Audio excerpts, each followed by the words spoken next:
आज की इस इतिहास महत्वपूर्ण श्रृंखला में आपका हार्दिक स्वागत है। और आज का हम पहला प्रश्न करते हैं शुरू। तो पहला प्रश्न है, तो स्टैंची आयोग का गठन किसने तथा कब किया? तो स्टैंची आयोग का गठन लॉर्ड रिपन के काल में किया गया 1880 में, जो कि अकाल राहत कार्य हेतु किसके लिए किया गया था?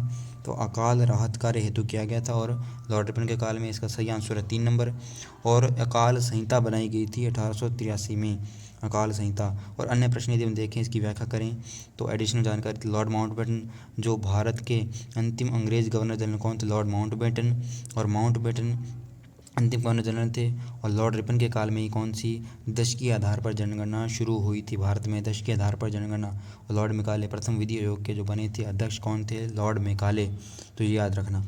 अब नेक्स्ट प्रश्न देखते हैं। तो 2 नंबर प्रश्न है, राजा राममोहन राय द्वारा प्रकाशित समाचार पत्र मीरात उल अखबार किस भाषा में था? तो राजा राममोहन राय द्वारा प्रकाशित जो अखबार था वो फारसी भाषा में था। किस भाषा में था? फारसी भाषा में। और राजा राममोहन राय का जन्म कहाँ पर हुआ था? वो वर्तमान जो कोलकाता है, कलकत्ता में हुआ था प्राचीन काल में। और राजा राममोहन राय की एक महत्वपूर्ण उपलब्धि, इन्होंने हिंदू कॉलेज की स्थापना की थी। किसकी स्थापना की थी? हिंदू कॉलेज की स्थापना की थी 1816 में। किसकी स्थापना की थी? 1816 में हिंदू कॉलेज की स्थापना की थी। तो ये है इस प्रश्न की जानकारी। इसका मूल नाम था राजा की उपाधि इसको अकबर ने दी थी, यानी औरंगजेब का पुत्र था अकबर, उसने क्या उपाधि दी थी इसको? राजा की उपाधि दी थी। मूल नाम था राम मोहन राय, इसका मूल नाम था। नेक्स्ट प्रश्न देखते हैं। तो अकाल संहिता का निर्माण हुआ था, तभी हमने पहले प्रश्न में जिक्र किया है कि अकाल संहिता का निर्माण कब हुआ था? तो अकाल संहिता का निर्माण हुआ 1883 में। किसके काल में? रिपन के काल में। और किस लिए किया गया? अकाल के लिए, जो अकाल पड़ा था उसके लिए लॉर्ड रिपन ने क्या किया? अकाल संहिता बनाई। अब पर चलते हैं नेक्स्ट प्रश्न की ओर। तो अगला प्रश्न है, भारतीय राष्ट्रीय कांग्रेस की स्थापना कब की गई थी? तो भारतीय राष्ट्रीय कांग्रेस की स्थापना जो की गई थी 1885 में की गई थी। और किसने की थी? ए हो व्यूम ने की थी। किसने की थी? ए हो व्यूम ने की थी स्थापना, और 1885 में की थी। और इसका पहला अधिवेशन हुआ था मुंबई में। और कल ही हमने जाना था कि जो एकमात्र कांग्रेस का अधिवेशन बेलगाम अधिवेशन जो कि कर्नाटक में हुआ था 1924 में, जिसकी अध्यक्षता महात्मा गांधी ने की थी। तो ये याद रखना इस कांग्रेस की स्थापना के बारे में कि इसकी पहली महिला अध्यक्ष कौन थी? एनी बेसेंट थी। और पहली भारतीय महिला अध्यक्ष पूछ ले तो वो थी सरोजिनी नायडू, याद रखना।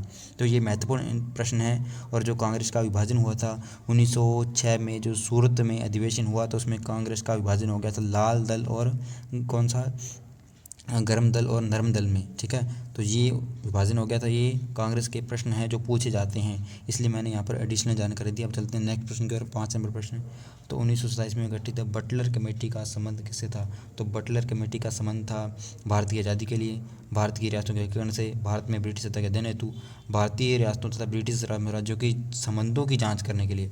तो बटलर कमेटी का गठन किया गया था 1927 में भारतीय रियासतों तथा ब्रिटिश साम्राज्य के संबंधों की जाँच करने के लिए किया गया था, न कि इसका ऑप्शन होगा सही 4 नंबर। ठीक है, तो चलते हैं नेक्स्ट प्रश्न की ओर। अगला प्रश्न है, 1899 में नासिक में मित्र मेला नाम क्रांतिकारी संगठन की स्थापना की थी। तो मित्र मेला नाम से जो क्रांतिकारी गुप्त संगठन था, इसकी स्थापना की थी वी डी सावरकर और किरण सावरकर दोनों ने की थी। तो इसका आंसर होगा 3 नंबर। और वी डी सावरकर ने एक पुस्तक लिखी थी 1857 की क्रांति, भारत का क्या है? प्रथम स्वतंत्रता संग्राम। भारत का प्रथम स्वतंत्रता संग्राम किसने लिखी थी? तो वी डी सावरकर। और इसी को काले पानी की सज़ा भी दी गई थी, हम जानते हैं सावरकर के बारे में। तो ये, और भगत सिंह ने कौन सा नारा दिया था? इनकलाब जिंदाबाद का नारा दिया था भगत सिंह ने। तो ये वो क्रांतिकारी हैं जिन्होंने भारत की आज़ादी में महत्वपूर्ण योगदान दिया। तो ये अब चलते हैं नेक्स्ट प्रश्न की ओर। हमारा जो अंतिम प्रश्न है, इल्बर्ट बिल नामक विवाद किस गवर्नर जनरल से संबंधित है? तो इल्बर्ट बिल विवाद जो किससे संबंधित है? तो ये है लॉर्ड इरविन से संबंधित। किससे? लॉर्ड इरविन से संबंधित। इसका आंसर सही होगा ये। और रॉबर्ट क्लाइव ये कौन थे? तो इसके बारे में पहली बार ऐसा गवर्नर जनरल जिसके बारे में मुकदमा किया गया वो कौन सा था? Robert Clive. और जो लॉर्ड डलहौजी, इसी ने क्या पीडब्ल्यूडी विभाग की स्थापना की थी और डाक तार सेवा की शुरुआत की थी और भारत में रेल सेवा की शुरुआत की थी। तो ये लॉर्ड डलहौजी के बारे में आज के प्रश्न इतने ही। कल हम जानेंगे और भी इसके आगे प्रश्न। आपको ये वीडियो कैसा लगा? आप लाइक करना, कमेंट करना, शेयर करना। धन्यवाद, थैंक्स।